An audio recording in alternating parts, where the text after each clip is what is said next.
Gaetz, the biggest firebrand inside of the House of Representatives. You're not taking Matt Gaetz off the board, okay? Because Matt Gaetz is an American patriot and Matt Gaetz is an American hero. We will not continue to allow the uniparty to run this town without a fight. I want to thank you, Matt Gaetz, for holding the line. Matt Gaetz is a courageous man. If we had hundreds of Matt Gaetz in D.C., the country turns around. It's that simple. He's so tough, he's so strong, he's smart, and he loves this country. Matt Gaetz. It is the honor of my life to fight alongside each and every one of you. We will save America. It's choose your fighter time. Send in the Firebrands.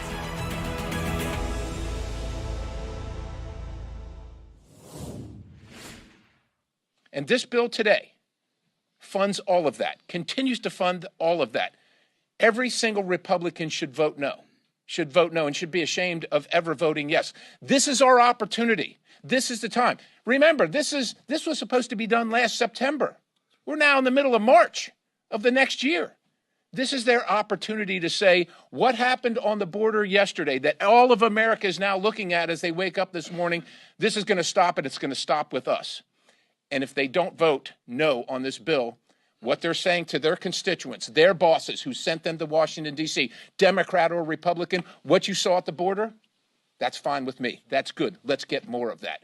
I urge all of our colleagues, not just the brave ones that are standing here today in front of you, but every single member of the House, Republican and Democrat, reject this bill.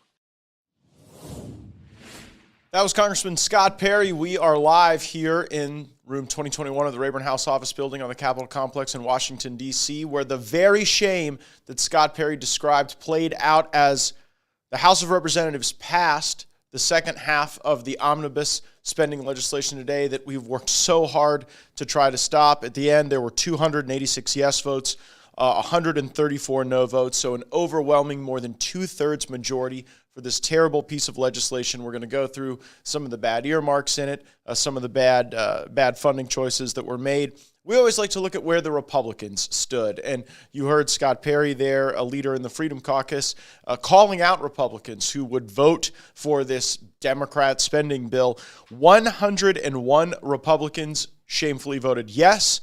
112 Republicans voted no. So that means a majority of the majority voted against this terrible legislation, and yet it is going to become law anyway. The majority of the majority you fought for got rolled by the Democrats. And there was one particular moment in this bill that got me. It was when Mike Bost, fresh off of his one-point primary election victory, voted yes. And then when it became clear that the bill had all of the votes that it needed to pass, then he ran down to the clerk and changed his vote to a no vote. So Mike Bost was actually for it, then flipped to be against it when the no vote didn't matter. I wonder if that one-point primary election victory had anything to do with that motivation. But it's deceptive and it's dishonest, and unfortunately we saw a betrayal of Republican values. There's no other way to describe it. From 101 Republicans, 112 of us who voted no were not enough to stop this bad bill. There's other breaking news on Capitol Hill today. Mike Gallagher just announcing that he will be resigning from the House of Representatives prior to the conclusion of his term. The end, middle of end of April, we saw April 19th bouncing around as a date that was being reported by Jake Sherman at Punchbowl News. And Mike Gallagher is a very smart person. Mike Gallagher is someone who understands the world a great deal. I sat next to him on the House Armed Services Committee for 7 years. He chairs one of the cyber intelligence evolving technologies subcommittees upon which I serve. And it's very disappointing to see him resigning before the end of his term. When we get elected for 2-year terms. We're on a 2-year contract. I think every member should stay for the 2 years. And I have this view whether I like the person or not. I didn't like Kevin McCarthy. I was disappointed when he left before the conclusion of his term. I like Mike Gallagher. Disappointed that he's leaving before the conclusion of his term. Because to me, it's like a breach of contract with your voters. You signed up for a job. You knew when you signed up for it how long it lasts. And my frustration comes from the fact that we are now at a 1-seat majority. One. And that puts everything that we could potentially do at grave risk. And it strengthens the hand of those who want to draw us into these bad bills that give away the farm to the Democrats when our majority is reduced, cut by a quarter, cut in half, cut to barely nothing. The other breaking news on Capitol Hill today is that Marjorie Taylor Greene has filed a motion to vacate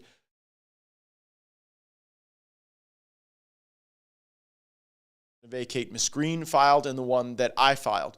When I filed a motion to vacate Kevin McCarthy, it demanded immediate legislative action within a prescribed window.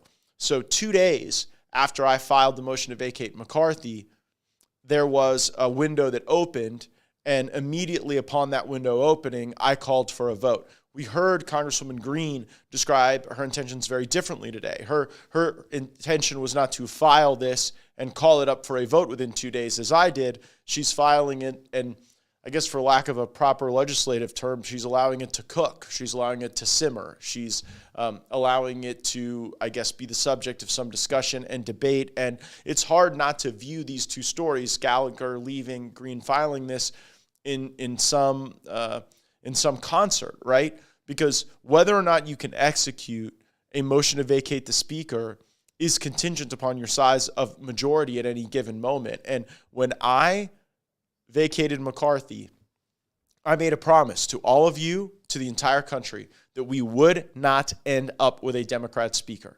I knew it. I promised it. And had we ended up with a Democrat speaker, then I would have broken my word to you, and I would have been rightfully drubbed out of this job. As I sit here now with a 1-vote majority, with 10, 12 of our members in Biden districts, am I sure that 1, 2, 3 of those people to be the head of the budget committee, to be the head of the appropriations committee, to be the head of the intelligence committee, to be the head of the rules committee, to be the floor leader, that 1 or 2 of them wouldn't cross over and vote for a Democrat, maybe even Hakeem Jeffries? I'm not sure of that. And because I'm not sure of that, do not count me among those who would support a motion to vacate at this time. And not that there's one that's been called up. To be fair to Congresswoman Greene, I think she understands that dynamic. That's why she is pursuing a different path than I pursued with Kevin McCarthy. But we'll continue to follow up on it. And really what brought us to this moment where we're even having this discussion, unfortunately, is this omnibus spending bill. And it violates all of the principles that I set forth. And frankly, it violates a lot of the principles that I know Mike Johnson campaigned on when he ran for speaker. And that's why he wants to get to a discussion of 2025 spending to lay out a vision, to show those priorities. And a lot of people are smarting and hurting over what we just experienced today. And if there is a sentiment that is just so Washington and so wrong and so vile and so destructive to our economy and our nation, it is the sentiment that you always just have to be for the deal. Some people get deal hungry, deal happy. You know what? We just need a deal. And it doesn't matter if it's a bad deal, good deal, if it increases inflation, if prices go up, if the lobbyists get paid off, just get the deal done. It is so corrosive. And no one expresses that sentiment more than someone who is leaving Congress at the end of his term, but fulfilling his term, North Carolina Congressman and former, McCarthy wet nurse, Patrick McHenry. Here's Congressman McHenry making this bad argument. It's been well covered, my constructive criticism of the speaker. And I think I want to emphasize the first part, which is go land the deal. Do not fear the deal.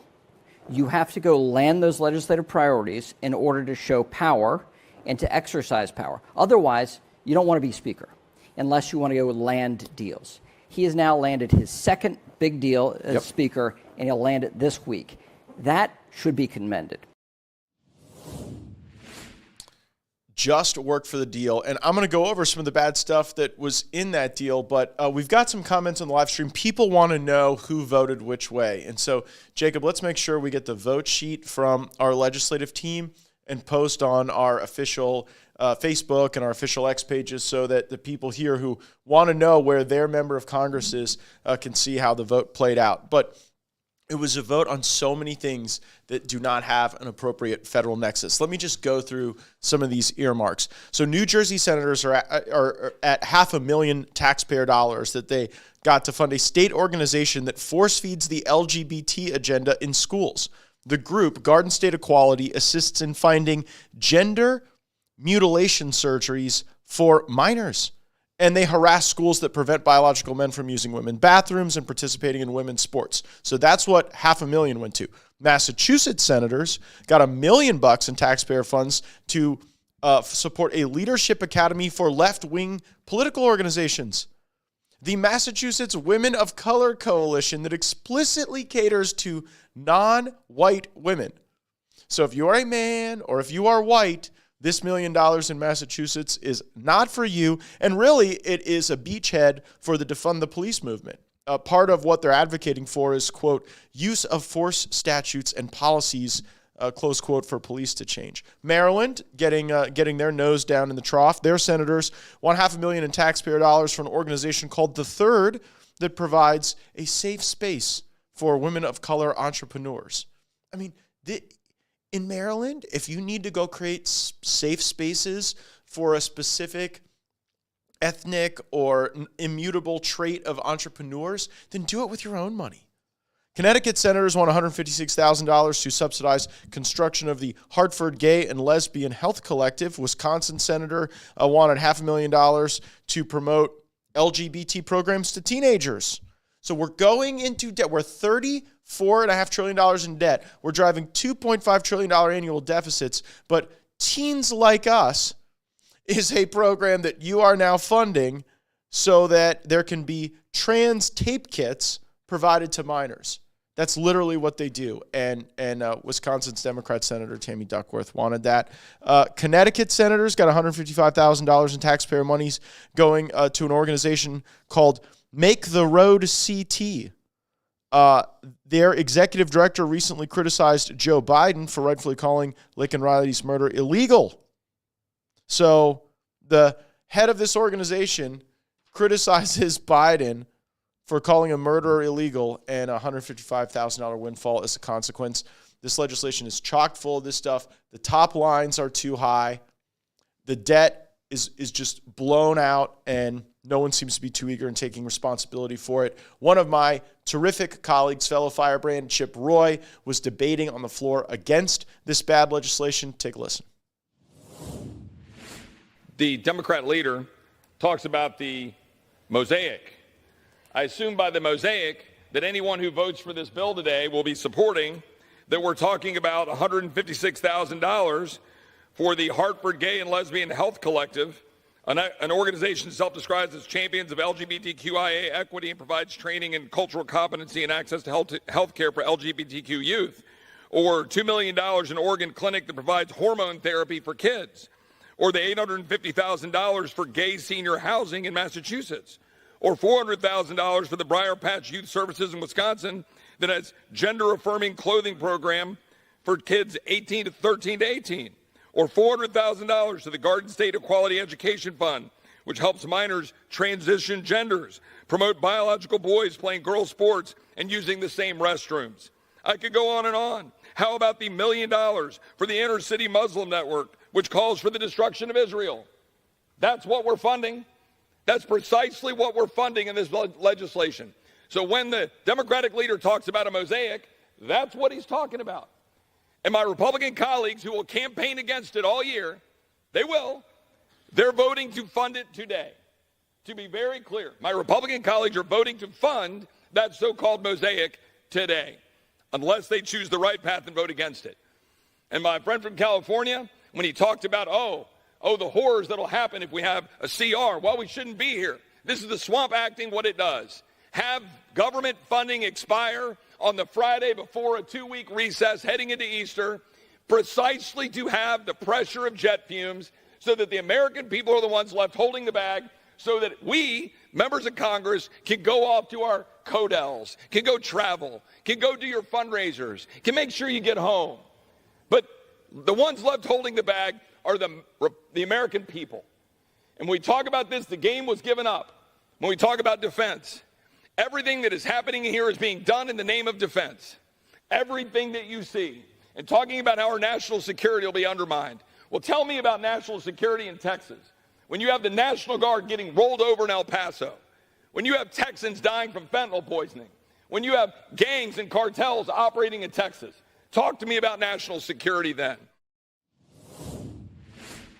That was Congressman Chip Roy. We're back live, and despite that effective and persuasive debate, again, we had over 100 Republicans voting for this bad legislation, and they will have to face their voters, and I think the judgment is going to be very harsh. We have another report from BusinessInsider.com. Ex-Trump official, we'll get to why that's ridiculous in a moment, files suit arguing lawmakers should make more than $174,000 a year. So here's the crux of this argument. The 27th Amendment to the Constitution says, quote, no law varying the compensation for the services of senators and representatives shall take effect until an election of representatives shall have intervened. So this lawsuit filed by Ken Cuccinelli, the former Attorney General of the state of Virginia, was on behalf of Republican Congressman Rick Crawford of Arkansas and a trio of ex-lawmakers from both parties. And it says that because the members of Congress have $174,000 a year salary that hasn't changed, that it has been, quote, unconstitutionally suppressed. They're seeking $50 million in this class action lawsuit. And one of the named plaintiffs is actually, this caught me by surprise, former Republican Representative Tom Davis of Virginia is seeking $268,839 additional dollars. Tom Davis is now a lobbyist for foreign governments. I think he might be like a registered foreign agent or something. But how you can go from being a lawmaker and then you go to using that prior experience to make money from foreign governments to lobby members of Congress, and then the nerve to come back and say that's not a sweet enough deal and you need to get paid back pay, it is legally flawed, and I believe it is morally bankrupt to back this lawsuit. So don't count me among those who want to get to $50 million in back pay for members of Congress. No one needs to be worried about us. We get taken care of just fine compared to the working people who get screwed each and every day, just like Chip Roy was talking about. But outside of the substance of this report, what really got me was that Ken Cuccinelli, the person who is bringing this lawsuit, is described in this big headline as ex-Trump official. Ken Cuccinelli was the chairman of Never Back Down, Ron DeSantis' super PAC. Why wasn't he described as, I don't know, the guy who formerly led a super PAC attacking Donald Trump? Just to give you a flavor of it, and spare me the throwback. But I guest hosted a Newsmax program some months ago when the presidential contest was still raging between Trump and DeSantis. And I had Cuccinelli on to have a debate, right, where I was the pro-Trump person and he was the pro-DeSantis person. So just like take a listen to that and think about whether or not it's fair for the media to describe him as an ex-Trump official. Take a listen. Can you commit tonight that none of the money from the Never Back Down super PAC will be flipped to support the candidacy of Glenn Youngkin in the event that you guys don't see DeSantis as a good bet? You know, they didn't tell me they were bringing me on for your conspiracy theories. Look, this PAC is committed to getting... It's a fair question. Are you going to use the money that way? No, it's not really. I mean, not with your 12 degrees of Kevin Bacon. We're committed... Well, wait a second. You have the total control to be able to direct that money. You don't think it's a fair question to ask you where it's going? I'm answering it, aren't I? So it really doesn't matter if it's fair. Again, any connection that they can make to Trump for any negative headline, they take an absurd license to do so. So we don't back the lawsuit. We don't back the characterization of the tie to Trump. I don't think anyone associated with President Trump believes that what we really need to do is create more of a golden parachute for members of Congress. Another story I want to bring to you is the wave of illegal immigration that continues to pound our country, and particularly the Sunshine State. St. Lucie County is a small county in Florida. It's a coastal county that is right there on Highway 95 and also is on the Atlantic Ocean. And they are even experiencing some pretty odd circumstances. This report from St. Lucie County and their terrific law enforcement officials, their sheriff. Take a listen. I'm St. Lucie County Sheriff Keith Pearson. Illegal aliens aren't just flooding across our southern borders, they're arriving all across South Florida beaches, including right here in St. Lucie County. They are undocumented and unvetted individuals whom we have no idea what type of positive or negative impact they could have on public safety of our community or nation. Working with immigration to enforce the law of the land, our deputies helped with this interception. After making sure there were no immediate medical needs, we provided fresh water while they wait to be picked up from the United States Coast Guard and processed. Behind me, you see a vessel loaded with the migrants that we're talking about. The men and women of the St. Lucie County Sheriff's Office will continue to monitor and assist our federal partners to ensure we protect our borders. And we are proud of the men and women of the St. Lucie Sheriff's Office for doing this, but frankly, there should be a force multiplier from the federal government.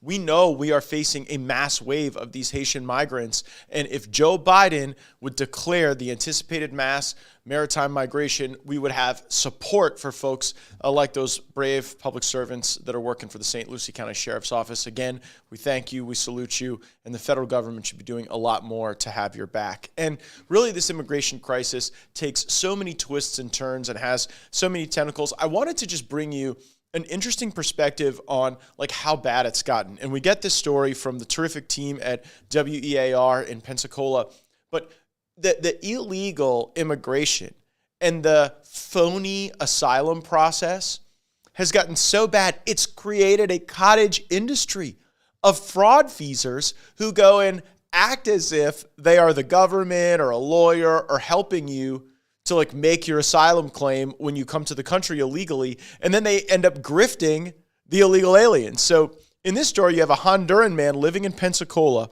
and he used a massive immigration scheme to make $2.8 million. This from the WEAR report. A Honduran national living in Pensacola has been sentenced to 9 years in federal prison for orchestrating a massive immigration fraud scheme involving over 425 victims nationwide. Franklin Javier Perez Rios, age 29, orchestrated a fraud scheme from 2017 to 2023 in which he claimed to be able to provide immigration-related services to foreign nationals living in the United States.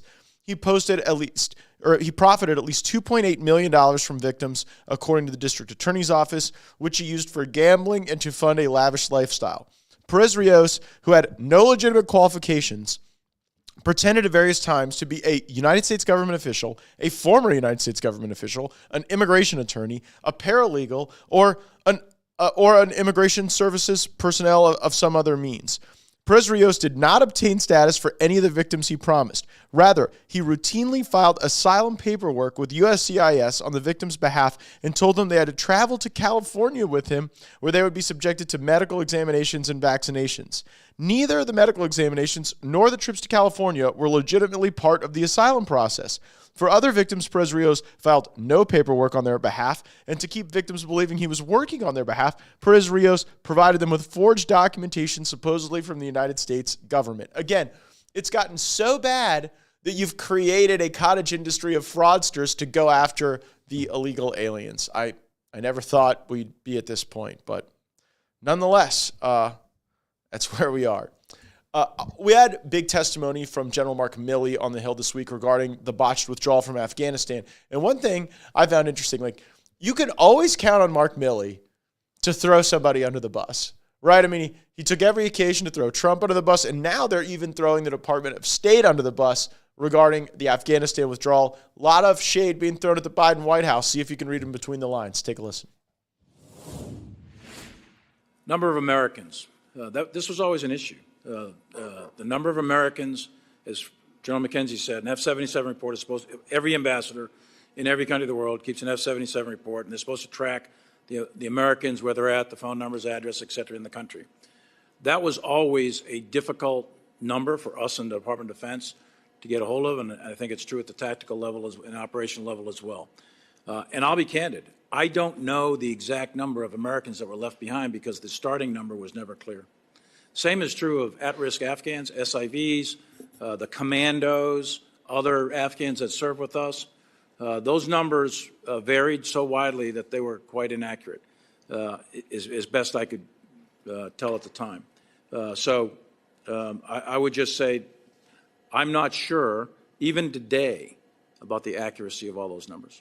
I think the call to execute the NEO came too late, and as General McKenzie mentioned, it was officially logged in on the 14th.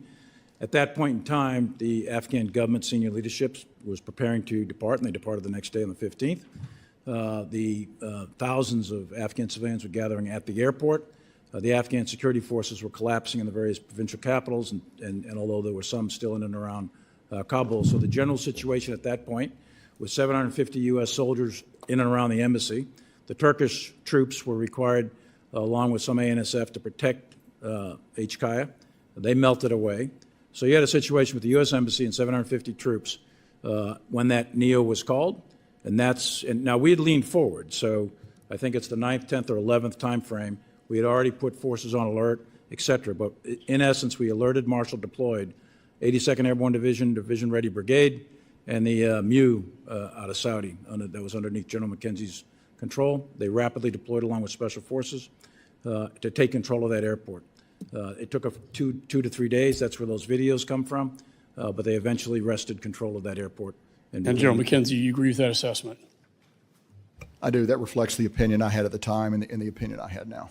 Yeah, I believe that accountability ensures mistakes of the past are not repeated. But from where I sit, the President and this administration refuse to acknowledge their failures. Our investigation uncovered the White House refused to listen to warnings about the situation on the ground. Disturbingly, we have uncovered that State Department leadership prohibited its employees from even uttering the word NEO, shorthand for emergency evacuation, until as late as August of 2021. Too little, too late. We are back live. Deanna on Facebook says, make accountability great again, indeed. And Joe on YouTube asks, why does he look so bloated? Joe, help us out. Were you talking about me or Millie? Because, frankly, he looks bloated, and I feel a little bloated myself. This week, we also had a chance in the House Armed Services Committee to discuss what is really going on with Taiwan. And with a country so capable as China, with their ambitions set on Taiwan, what are the things we're actually doing to try to deter that potential invasion so that we don't get caught in some war in Asia? I had the opportunity to ask some of the top military leaders about our Indo-Pacific strategy. Take a listen. Admiral Aquilino, during the Revolutionary War, I think it was like 15% of Americans who fought for liberty. Does that sound about right? 15, 20%? I couldn't answer that now, Congressman. I have to go back and look. I guess I'm just kind of wondering in Taiwan, what percent of the Taiwanese do we assess would actually fight in the event of kinetic conflict with China? Yeah, I also don't have that calculation. What I can tell you is when the Russians invaded Ukraine, that was a pretty good wake-up signal for a lot of people across the globe, and especially for those people on Taiwan. And we continue to execute our responsibilities under the Taiwan Relations Act to ensure we support their ability to defend themselves. And does that act require the development of a home guard in Taiwan?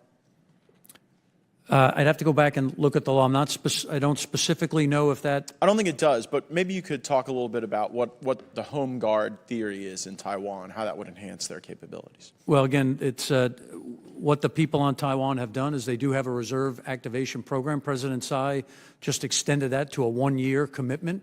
So, again, when I talk about the people on Taiwan taking it seriously, they are. It includes that approach that you've just articulated. Yeah, and I almost think that's what it's going to take because I worry that the Taiwanese military may be infiltrated by the PLA and that if there's really going to be a deterrent from a Chinese invasion, that might not come exclusively from the uniformed military or even the reservists. We may have to actually, render capability to the hundreds of thousands of Taiwanese who don't want to be part of China, right? Yeah, your point is valid. And again, I believe that that approach is, and actions are being taken there. What I would say is the best example that I think exists is when Israel was attacked by the violent extremists in Hamas.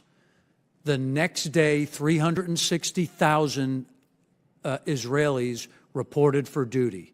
That's the type of response that I believe. Yeah, but I worry that we conflate the cultural features there, right? Because what I worry about in Taiwan is kind of a replay of Afghanistan, where we look at some fake government and we do the normal kind of DoD thing of large weapon systems, and then we give them to that government, and then the real governing power, in Afghanistan's case, the Taliban, in Taiwan's case, perhaps China, has the ability to then repurpose those assets against the United States. So it just seems to me, I mean, you are the guy, you're the person in charge of this theater. I think you need to have some sort of assessment as to whether or not you're going to get that Israel-level response from the Taiwanese. What percentage of this group of people is going to stand up and fight? And sure, we're all continuously informed by events going on around the world. But in Taiwan specifically, like, we've seen cases where the PLA is infiltrating their government, their military, and I don't offer that as some sort of criticism. Heck, I think they try to infiltrate our government and our military too. But I worry whether or not we're going to be able to rely on the uniformed service there. So is there a plan at DoD to kind of make these assessments about a home guard and to ensure that you have small arms in the hands of these people that might deter a Chinese invasion? Congressman, there absolutely is, and I'd love to talk to you about it in a classified setting. Great. No, it's good to know. And is that consistent with this porcupine theory that we think about often with Taiwan?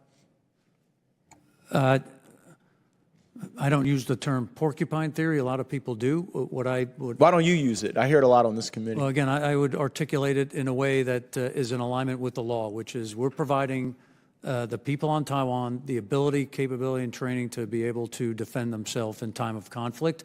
That by itself, with regard to a strong Taiwan sets of capabilities, is a strong deterrent. Yeah, I just think this is a real important piece of the homework to emanate from this is to, you've talked about the Taiwan Security Engagement Act. I get that, but I think you and I are both a little unclear as to the extent to which that authorizes the work with the home guard that we really need to convert Taiwan into an effective porcupine, because I assess that this is all about time. China cannot endure an extended war with Taiwan. They can't endure the sanctions. They can't endure the other consequences. And so if we can demonstrate to them that that's going to be a longer period of time, I think that pushes out the inevitability of a kinetic conflict with China. So appreciate the exchange, Mr. Chairman. I yield back.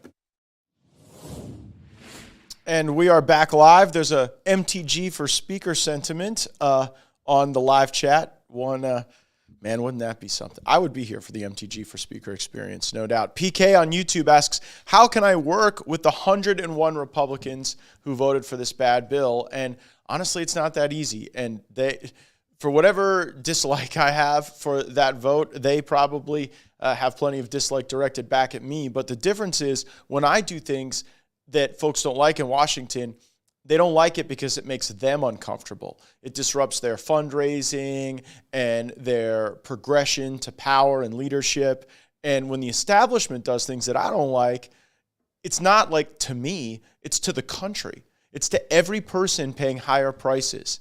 It's to the next generation of Americans that will be saddled with an unprecedented amount of debt because we're unwilling to confront the challenges that face us. So we're going to stay on it. This next 2 weeks is going to be very critical. I'm going to be traveling around the country, doing a lot of work with policymakers, with thought leaders, and doing some stuff that I can't exactly talk about on this platform. But it's going to be important work. It's going to be central to how we get a House of Representatives that is actually willing to fight for we the people. So since I'm going to be not giving direct live reports on Firebrand for a little bit of time here coming up, we are trying out something new. The Gaetz News Network will launch moments after the conclusion of this broadcast. You'll be able to see it on our Twitter, or X, I guess now, on Rumble, and on YouTube. And this is going to be a 24-hour stream of some of the work we've done on investigations, some of the work we've done on the floor of the Congress, some of the committee work that's been essential to getting people into a fighting posture, and also some of the reports that we've been able to provide the country through Firebrand on things like critical race theory, DEI, on the illegal immigration that's crushing our nation. So we hope you'll enjoy that. We hope it will deepen your understanding of what we need to do to change the United States Congress. So tune in and share the live stream on whatever platform you're using, the Gaetz News Network. If you're picking up this report on one of our great audio platforms, make sure to go to Rumble, YouTube, or X and watch all the work we're doing. And hopefully it'll make you an even more capable operative in the fight as we work on saving the country together. Thanks so much. Roll the credits.